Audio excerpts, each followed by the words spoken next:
رب العالمين أرسل رسوله بالهدى ودين الحق ليظهره على الدين كله وكفى بالله شهيدا أشهد أن لا إله إلا الله وحده لا شريك له وأشهد أن محمدا عبده ورسوله لا نبي بعده اللهم صل وسلم وبارك على نبينا محمد وعلى آله وأصحابه أجمعين ومن تبعهم بإحسان إلى يوم الدين أما بعد فيا أيها الحاضرون إخوانا في الدين عزاني الله وإياكم.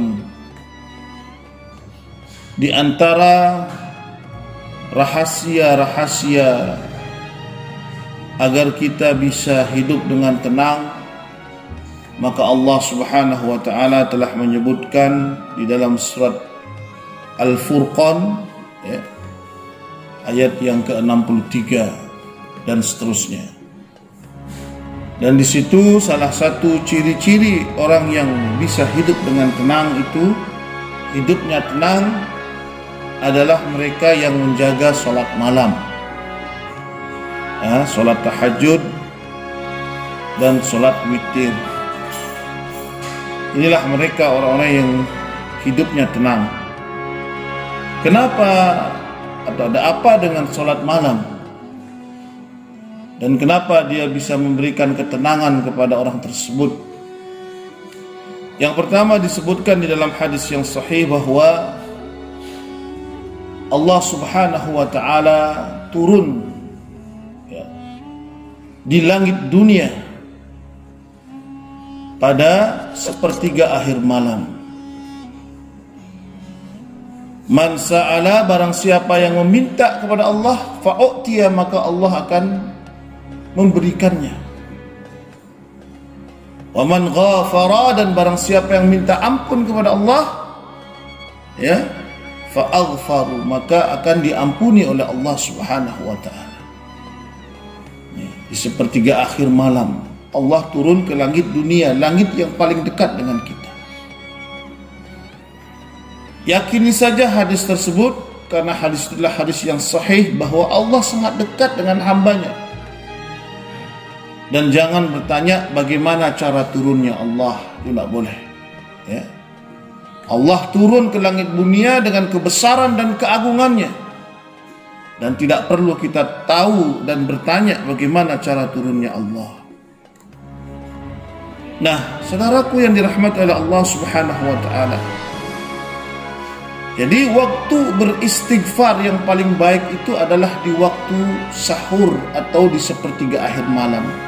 Waktu beristighfar yang paling baik, mohon ampun kepada Allah. Dan ini telah ditegaskan di dalam surat Az-Zariyat, surat yang ke-51 ayat 17 dan ayat 18. Tatajafa junubuhum 'anil madaji' yad'una rabbahum khawfan wa ta'ama wa mimma razaqnahum yunfiqun. Jadi dalam ayat ini Allah Subhanahu wa taala menyebutkan tentang orang-orang yang bangun malam, yang mana lambung mereka itu tatajafa junubuhum, jauh dari ma'anil madaji, dari tempat tidurnya. Lambung jauh dari tempat tidurnya artinya dia bangun di malam hari untuk salat malam. Yad'una rabbahum, dia berdoa kepada Tuhannya. Khaufan, dengan rasa khauf, rasa takut, wa tama'an, dan dengan rasa harap. Takut akan dosa-dosa kita, maka kita mohon ampun. Berharap kepada Allah atas rahmat Allah yang luas. Ini. Dan memang hidup itu harus selalu ada rasa takut dan rasa harap. Takut dengan dosa-dosa kita, berharap dengan ampunan Allah, berharap dengan rahmat Allah yang begitu begitu luas. Wa mimma razaqnahum yunfiqun, dan dari sebahagian hartanya ya mereka menginfakkannya, bersedekah ya dengan sebahagian harta yang mereka miliki. Nah, ini saudaraku yang dirahmati oleh Allah Subhanahu wa taala. Dan dia di dalam kehidupan ini senantiasa takut kepada Allah itu ya, karena dosa-dosa yang ia lakukan, senantiasa dia mengharap ya pahala di sisi Allah. Takut akan azab Allah yang begitu pedih, dan senantiasa dia mengharap pahala di sisi Allah Subhanahu wa taala. Dengan cara apa dia lakukan itu? Yaitu dengan cara dia melakukan salat malam. Amman huwa qanitun ana al-laili sajidan wa qa'ima. Allah perbandingkan antara orang beriman dengan orang-orang musyrik. Apakah orang-orang musyrik yang lebih beruntung ataukah orang-orang yang beribadah di malam hari? Beribadah di malam hari, syajidan wa qa'iman, dia sujud, dia berdiri untuk salat malam. Takut terhadap azab Allah, azab akhirat yang pedih, dan senantiasa mengharap rahmat Allah yang luas. Saudaraku yang dirahmati oleh Allah Subhanahu wa taala,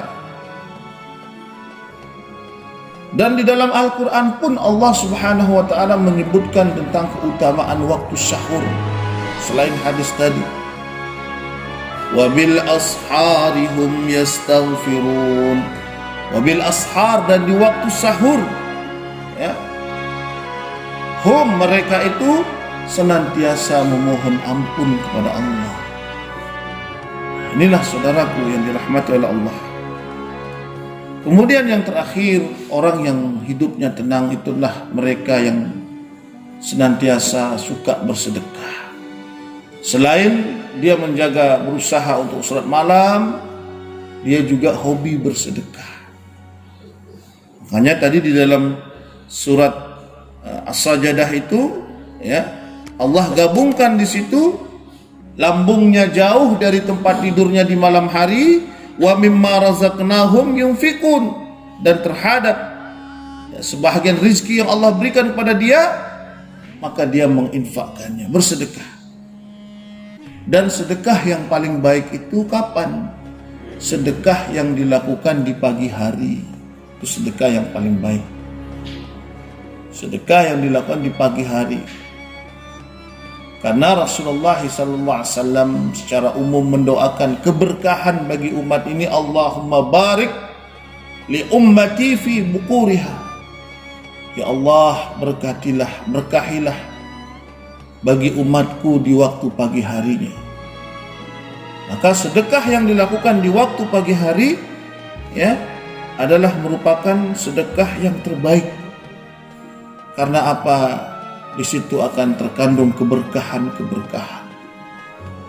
Mudah-mudahan saudaraku yang dirahmati oleh Allah, kita akan senantiasa bisa menjalani hidup ini dengan tenang, ya, tidak gerasa gerusu. Kalau bahasa Balinya tidak inguh. Inguh itu tahu bahasa Bali, inguh, galau begitu ya. Dan inilah mudah-mudahan kita dapatkan bagi semuanya, insyaallah ya. Wabillahi taufiq wal hidayah. Wassalamualaikum warahmatullahi wabarakatuh.